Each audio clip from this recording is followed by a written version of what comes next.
कर्म करे किस्मत बने, जीवन का यह मर्म, प्राणी तेरे हाथ में, तेरा अपना कर्म, तेरा अपना कर्म।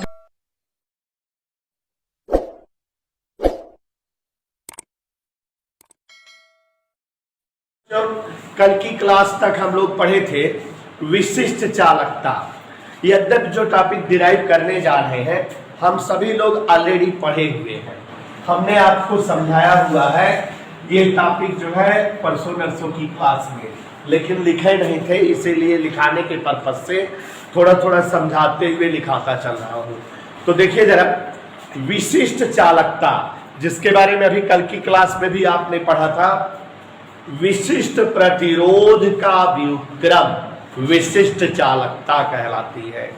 विशिष्ट चालकता को छोटा सिग्मा से लिखते हैं और इसका सूत्र होता है छोटा सिग्मा बराबर 1/ρ। इस तरह से देखिए जरा, विशिष्ट चालकता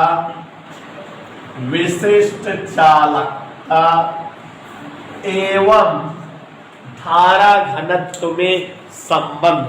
कभी कभी डेरिवेशन करने को आ जाता है, धारा घनत्व में संबंध। प्यारे बच्चों, विशिष्ट चालकता मीन्स छोटा सिग्मा, धारा घनत्व पढ़ा चुके हैं मीन्स जे। इन दोनों में क्या रिलेशन है या क्या डेरिवेशन होता है, यही हम लोग पढ़ना है। सभी लोग समझेंगे, एक्सप्लेन करता जा रहा हूं। तो देखिए जरा, विशिष्ट चालकता एवं धारा घनत्व में संबंध। सबसे पहले सारी चीजें मान लेते हैं। मान लेते हैं हमारे पास ये एक चालक है। चालक है इसका मतलब यह एक ऐसी वस्तु है जिसमें एक सिरे पर आवेश रखेंगे तो आवेश इधर से बहता हुआ दूसरे सिरे तक आ जाएगा। मतलब ये स्पष्ट हो गया कि अपने पास कोई एक ऐसी वस्तु है जिसमें आवेश का प्रवाह संभव है। तो ये कोई मान लेते हैं चालक है, जिसके एक सिरे से दूसरे सिरे तक आवेश का प्रवाह संभव है। ये कोई चालक मान लिए। उसके बाद बच्चों मान लेते हैं इसकी लंबाई कुछ है, एल है। इसका क्षेत्रफल मान लेते हैं, इसका क्षेत्रफल ए है। तो एल लंबाई और ए क्षेत्रफल वाला कोई चालक है और इसमें धारा आई बह रही है। इसके पदार्थ का वैद्युत प्रतिरोध आर मान लेते हैं और उसके बाद हम इसकी विशिष्ट चालकता निकालते हैं। पुराने सूत्रों का प्रयोग होगा, जो लोग नहीं पढ़े हैं थोड़ा उन्हें दिक्कत होगी। देखिएगा जरा, अगर हम मान ले, माना एल लंबाई, सभी लोग गौर से देखिएगा, इंपॉर्टेंट डेरिवेशन है, 2 नंबर 3 नंबर में आता है। माना एल लंबाई व ए क्षेत्रफल का एक चालक है जिसे या जिसमें धारा आई प्रवाहित हो रही है। धारा आई प्रवाहित होने पर सिरों के मध्य चालक के सिरों के मध्य विभवांतर V प्राप्त होता है। इतनी सारी चीजें हमने आपके समझ मान लिया या लिख दिया कि let us suppose that it is a conductor, या कोई चालक है और इसकी लंबाई L है, its length is L and area of this conductor is capital A। When current I flowing through it, जब इसमें धारा I प्रवाहित होती है, then electric potential between its end is V, इसके सिरों के बीच वैद्युत विभवांतर V है। मान लिए हैं सब कुछ। हमको क्या पता करना है बेटा? विशिष्ट चालकता और धारा घनत्व में संबंध। तो हम इसकी विशिष्ट चालकता निकालते हैं। अतः सभी लोग गौर से देखिए, चालक के पदार्थ की विशिष्ट चालकता विशिष्ट चालकता, चालक के पदार्थ की विशिष्ट चालकता निकालते हैं। विशिष्ट चालकता को आप जानते हो, छोटा सिग्मा से डिनोट करते हैं और अभी कल तक परिभाषा पढ़े हो। विशिष्ट चालकता रो सिग्मा बराबर 1/रो। यहाँ रो क्या है बेटा? विशिष्ट प्रतिरोध। इसका भी मान हमने निकलवाया हुआ है, कल की क्लास में निकाले थे, देखे भी हो कल की क्लास में। चूंकि रो बराबर RA/L, किसी चालक का वैद्युत प्रतिरोध चालक की लंबाई पर डिपेंड करता है और चालक के पदार्थ के क्षेत्रफल पर, इसी से ये डिराइव हुआ था।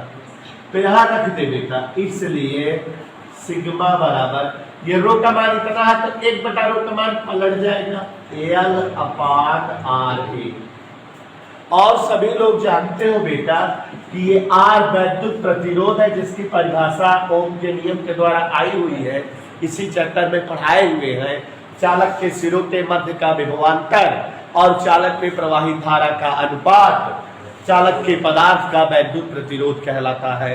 तो आप देख रहे हो कि जहां R है वहां V/I लिख दे, तो ये हमारा सिग्मा बराबर हो जाएगा L/V/I into A। Any doubt anybody? अब बच्चों ये जो है ऊपर करके लिख दे रहे हैं, यहां लिख दे रहे हैं इम्प्लाइड, थोड़ा उधर लिख दे रहे हैं जगह जहां पर है। सिग्मा बराबर, ये I ऊपर चला गया, L/I V/A। गौर से सभी लोग देखिएगा, I/A धारा अपान क्षेत्रफल। आप जानते हो धारा बटे क्षेत्रफल धारा घनत्व होता है, इसी चैप्टर पढ़े हो। किसी चालक के प्रति एकांक क्षेत्रफल में निहित धारा या प्रवाहित धारा धारा घनत्व कहलाती है। जो बच्चे नहीं पढ़े हैं वो इसको रट लेंगे, क्योंकि I/A बराबर J, तो यूज कर ले इसको। सिग्मा बराबर L/B into J। और बच्चों पहले पार्ट में भी पढ़ाए हैं और तीसरे पार्ट में भी पढ़ाए हैं, विभव प्रवणता विभवांतर बटे दूरी वैद्युत क्षेत्र की तीव्रता कहलाती है।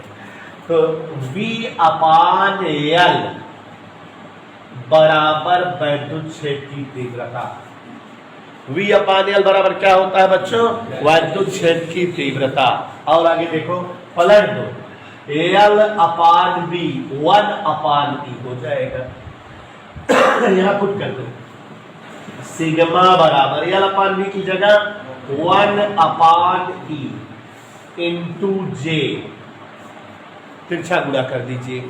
और जब बच्चों तिरछा गुणा करेंगे तो ये हमारा हो जाएगा E का गुणा इसमें, J बराबर सिग्मा E।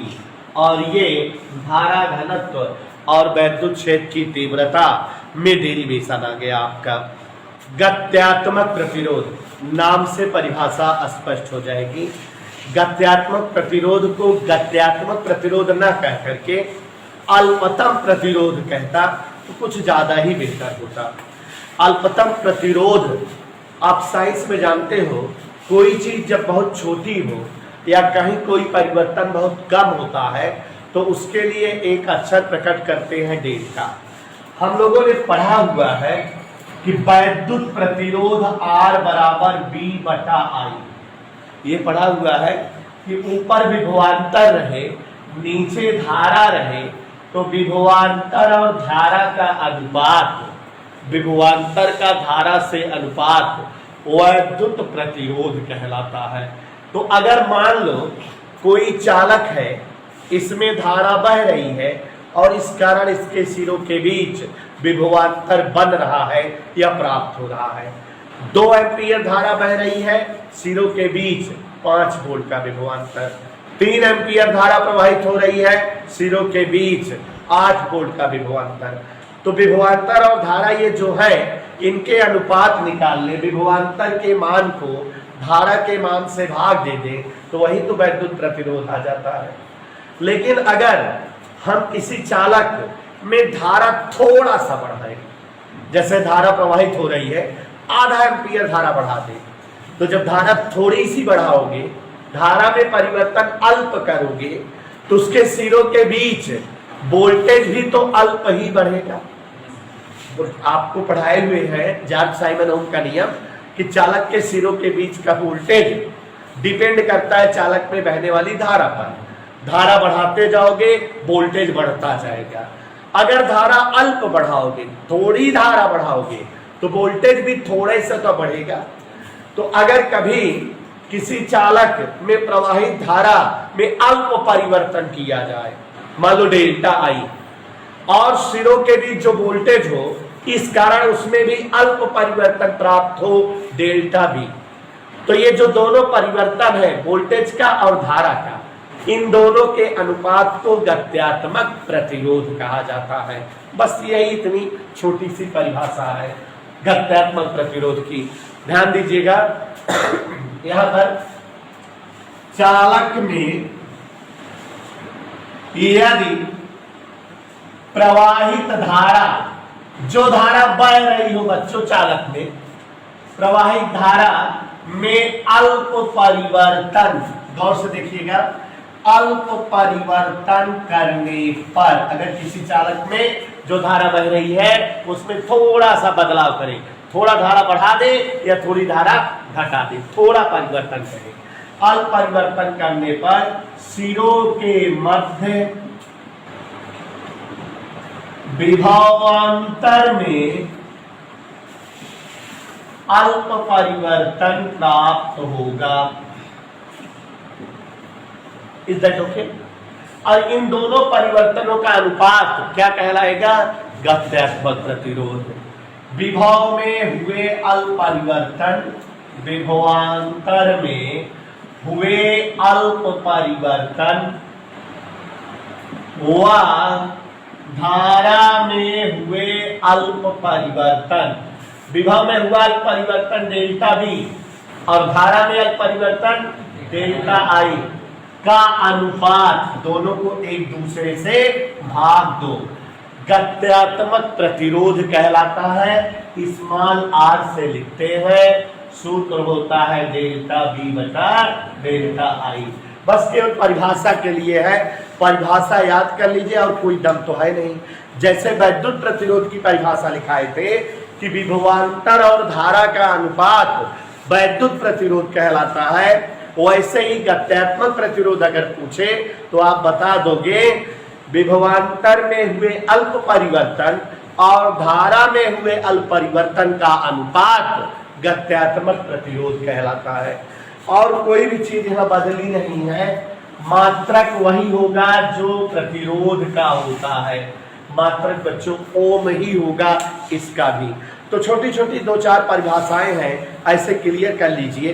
देखो अभी अभी हमने लिखाया कि गत्यात्मक प्रतिरोध की परिभाषा लिखाया, ओमीय तथा अनओमीय प्रतिरोध। बहुविकल्पी टाइप का प्रश्न इस पर आ जाता है।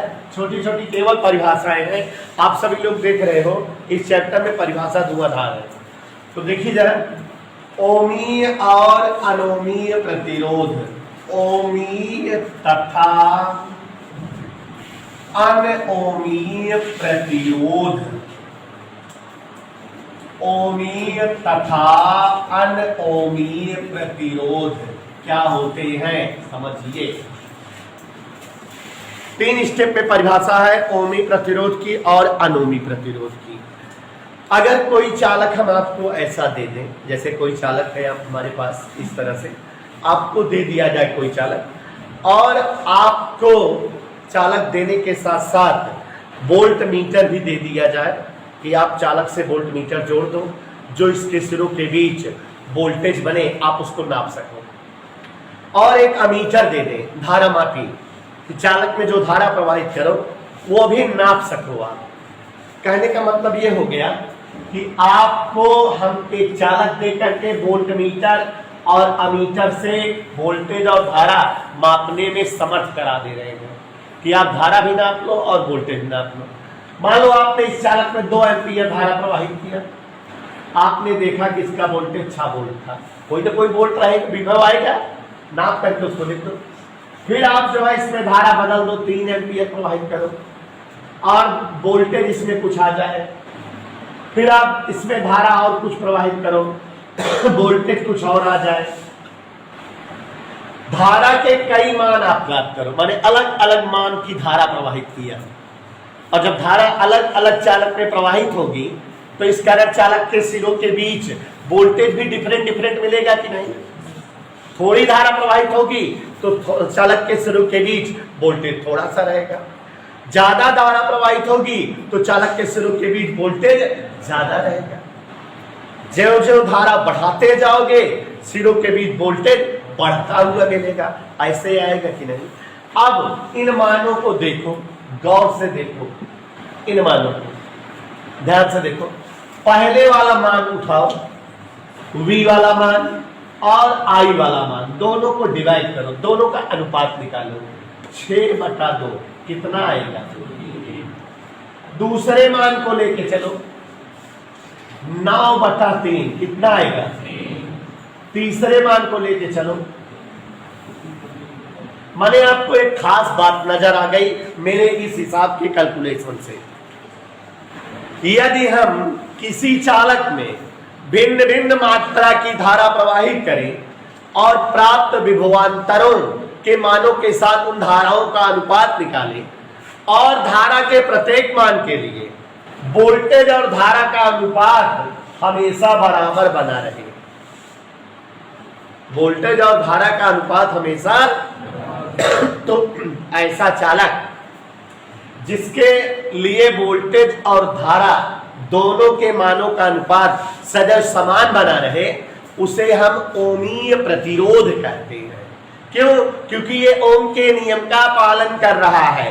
ओम का नियम क्या कहता है? V प्रोपोर्शनल I, तो V बराबर I R, तो V बटा I बराबर R, यही तो होता है। तो माने इस चालक के लिए V और I का अनुपात हमेशा कांस्टेंट है, मतलब V प्रोपोर्शनल I है, वोल्टेज बढ़ रहा है धारा बढ़ने पर। तो ये चालक जो ओम के नियम का पालन कर रहा है, ऐसे चालक के प्रतिरोध को या इस प्रकार के प्रतिरोधक चालक को ओमीय प्रतिरोध कहेंगे। फिजिक्स तो ऐसे बड़ी सरल होती है, नाम से परिभाषा बन जाती है, नाम है इसका ओमीय प्रतिरोध। तो ऐसे प्रतिरोधक जो ओम के नियम का पालन करें, वही प्रतिरोधक ओमीय प्रतिरोध कहलाते हैं। दूसरी बात कि इस तरह के सभी प्रतिरोधकों में V और I का अनुपात सदैव समान बना रहता है। एक और बात जान लीजिए कि अगर ऐसे प्रतिरोधक के लिए V और I के बीच ग्राफ खींचे, V और I के बीच ग्राफ खींचे, VI ग्राफ, धारा के मान को x अक्ष पे रखें, विभवांतर या वोल्टेज के मान को y अक्ष पे रखें, ग्राफ खींचे। जैसे देखो इधर ध्यान दीजिएगा, धारा के मान को x अक्ष पे, ये धारा है, और वोल्टेज के मान को y अक्ष पे रखकर जो है ग्राफ खींचे। तो हम धारा यहाँ पर 1 2 3 4 5 6 7 8 ऐसे कई सारी धाराएं हैं।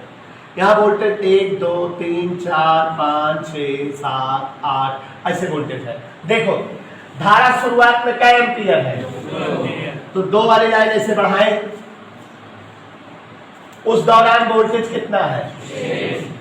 6 वाला वोल्टेज वाला लाइन बढ़ाएं, ये एक पॉइंट आ गया। ये पॉइंट बता रहा है कि अगर चालक में 2 एम्पियर की धारा आती है तो वोल्टेज 6 वोल्ट बन जाता है, यही तो बता रहा है। दूसरा देखो 3 एम्पियर, 3 वाली लाइन बढ़ाई, 9 वाली लाइन बढ़ाई, ऐसे दूसरा पॉइंट मिल गया। ऐसे जब पूरा ग्राफ ड्रा करोगे तो सारे पॉइंट एक सीधी रेखा पे मिलेंगे। कहां पर मिलेंगे बेटा? ऐसे सीधी रेखा पे।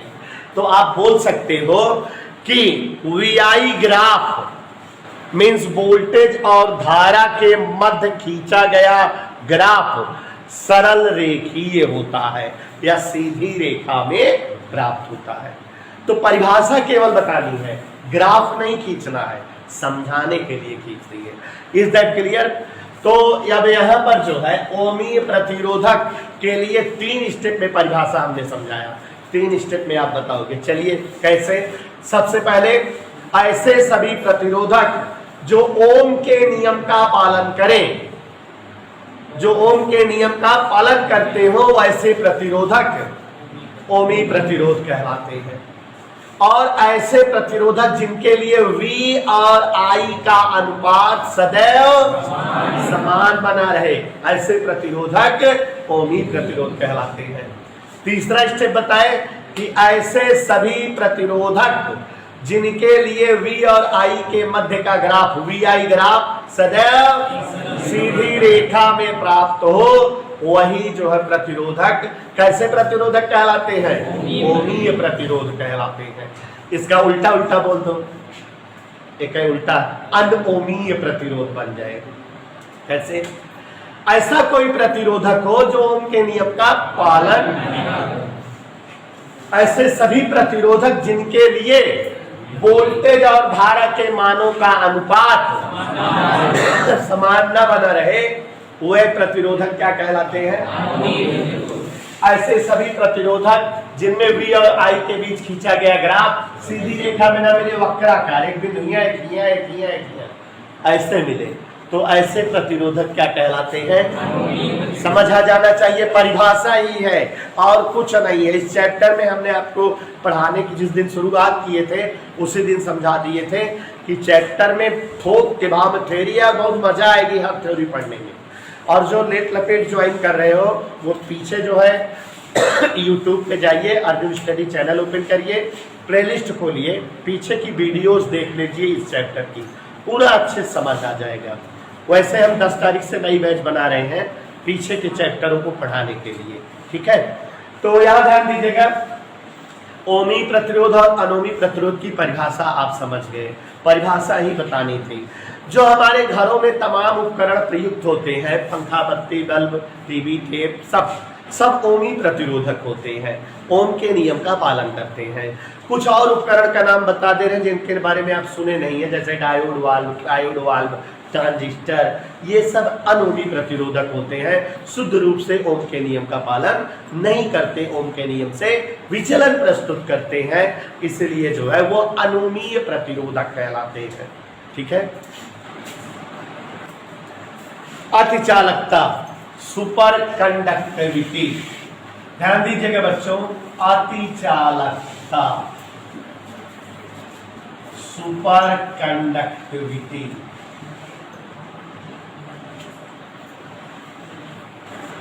ऐसा है बच्चों, ये अतिचालकता सुपर कंडक्टिविटी वर्तमान में प्रचलित नहीं है, क्योंकि दैनिक जीवन में इसे लागू नहीं किया जा सका।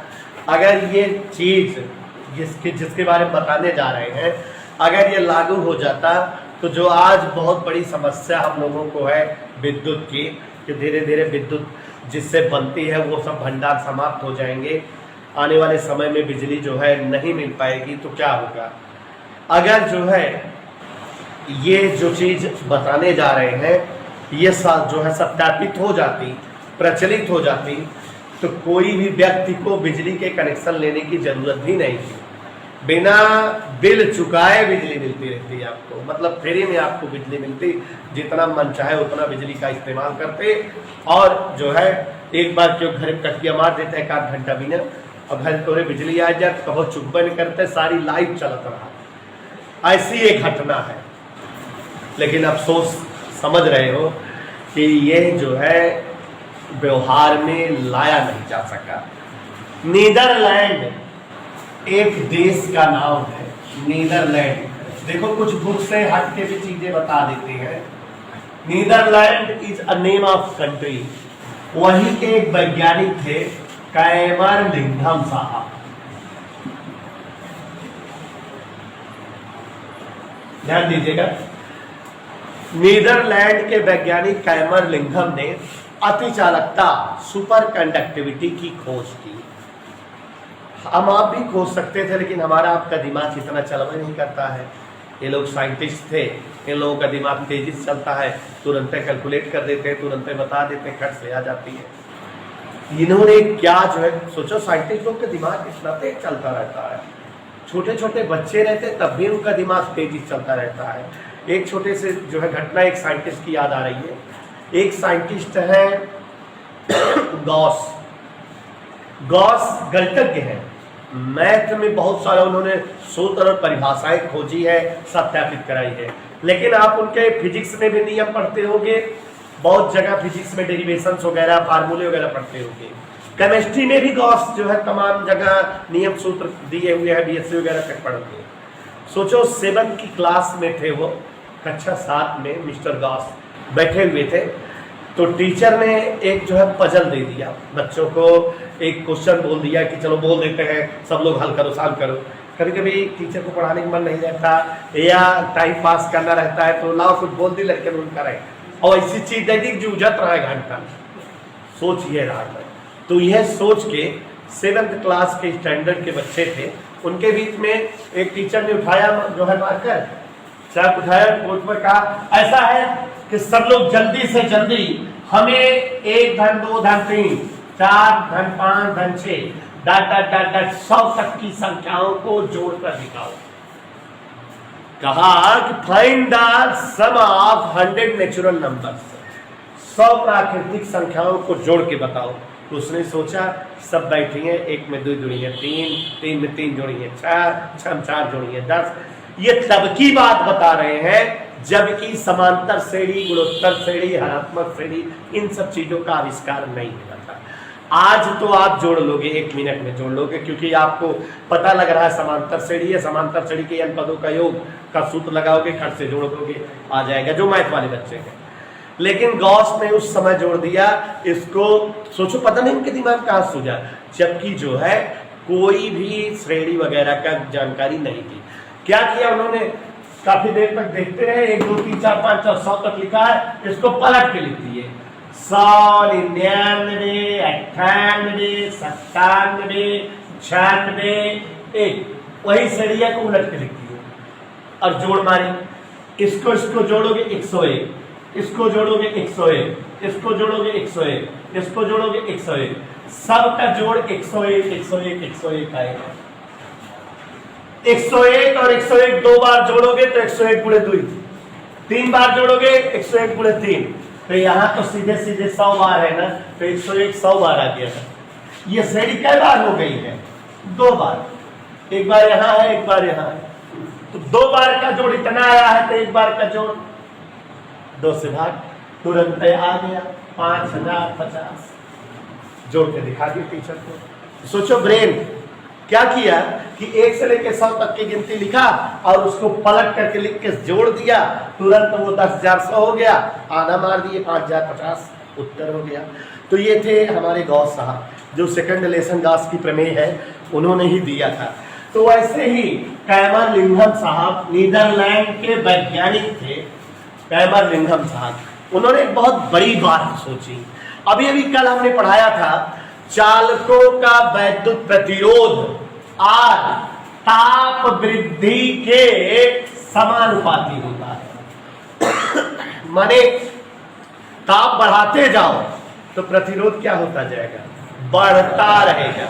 उल्टा अगर ताप कम करते जाएं तो प्रतिरोध घटता रहेगा, और प्रतिरोध का उल्टा चालकता होती है, तो चालकता क्या होती रहेगी। तो इन्होंने जो है कई सारे चालक लिए और देखा कि सभी चालकों को, अलग अलग पदार्थ के चालक को जब जो है कम ताप पर रखा जाता है तो उनका प्रतिरोध घटते घटते शून्य भी हो जाता है। भाई ताप कम कर रहे हैं, ताप क्या कर रहे हैं, दोनों चालक का पहले का 10 डिग्री सेंटीग्रेड पे रखें, फिर एक का जो है 5 पे रखें, फिर 1 पे रखें, फिर -10 पे रखें, तो ताप कम करते जा रहे हैं। अगर चालक कई पदार्थ को कम ताप पर रखते जा रहे हैं तो उसका प्रतिरोध तेजी से घटते हुए क्या हो गया, और जब प्रतिरोध 0 हो गया तो चालकता 1/R माने क्या हो जाएगी, अनंत हो जाएगी। तो अगर किसी चालक, ध्यान समझो क्या बात पता लग गई, कि अगर कोई चालक पदार्थ हो, माने लोहे का कोई तार हो या सोने का कोई तार हो या एल्युमिनियम कोई तार हो, और उसको कम से कम ताप पर रख दो, और जब कम से कम ताप पर रख दोगे तो उसका प्रतिरोध घटकर शून्य, और इस कारण उसकी चालकता अनंत। तो एक बार हमें बिजली चली जाए तो अनंत अमाउंट की चालकता आगे बा, कभो फिर चालकता खत्म ही न होए और हमेशा बिजली चलत रहे। माने हम अपने घरे में खूब जो ना तार दौड़ा ली, टीवी पंखा टेप खूब सारा जोड़ दी और तारन के टेम्परेचर कम कर दी, कम ताप पे तार कर दी, और उसके बाद बहरे से तार लटका के मार दी के जने घर में कटिया, अब कहीं के जैसे बिजली आवा कटिया निकाल ली, हमारे घर में सारी जिंदगी जो ना बिजली चलत रहा का करे कनेक्शन ले क्यों कहने। तो जब जो है पहले तो समझ लो कि किसी चालक का वैद्युत प्रतिरोध ताप घटाने के साथ घटता है और तेजी से घटकर शून्य हो जाता है और इस कारण चालकता अनंत हो जाती है। यह घटना सुपर कंडक्टिविटी या अति चालकता कहलाती है। चालकों का ताप कम किए जाने पर प्रतिरोध का तेजी से घटकर शून्य हो जाना और चालकता बढ़कर अनंत हो जाना, यही घटना क्या कहलाती है? लेकिन ये हम लोग वर्तमान में इसको यूज क्यों नहीं कर पाए? क्योंकि एक बहुत बड़ा फैक्टर था कम ताप। क्यों? क्योंकि जो हमारे घरों में वायर वगैरह तार और हैं, ये तभी अति चालकता की घटना देते जबकि इनका टेम्परेचर कम रखा होता, इन्हें हम कम ताप पर रखते। और बच्चों, बड़ी अफसोस की बात है कि कम ताप पैदा कैसे किया जाए, बनाया कैसे जाए। उसके लिए आप जानते हो कोल्ड स्टोर वगैरह में कम ताप बनाया जाता है। कम ताप माने ऋणात्मक ताप का प्रयोग किया जाता है, वहां पर कम से कम ताप ठंडे उत्पन्न की जाती नहीं। तो बड़ी बड़ी भयानक मशीन लगवानी पड़े, K30 और K50 करोड़ों रुपया वाली, और उनका अलग से बिजली देख पड़ेगी चाहिए वो चले। तो जौन घरे में हमरे जौन है तार हाँ उनके हमका ताप कम करे कहा तो एक्स्ट्रा उनका मशीन दे और एक्स्ट्रा बिजली दे कि चाहिए उनके ताप कम रहा है। और जब ताप कम रहे तब वो चालकता सो करी है, तब हमारे घरे में जो ना है बिजली की रिक्वायर्ड न रहे। 9 का लकड़ी 90 खर्चा, जितना बिजली ना बचाओ कहा है वो 1000 गुना ज्यादा उनका बिजली एक्स्ट्रा दे के कम ताप मेंटेन करे पड़े। तो यही लिए जो ना घटना व्यवहार में यूज में ना आया, क्योंकि ज्यादातर धातुएं बहुत कम ताप, ऋणात्मक ताप माने ऋण 100 के आसपास के ताप पर जो है प्रतिरोध शून्य दिखाती थी। और इतना कम से कम ताप निश्चित तौर पर बहुत खर्चीला पड़ जाएगा उत्पन्न करना, और इसलिए बच्चों अति चालकता की घटना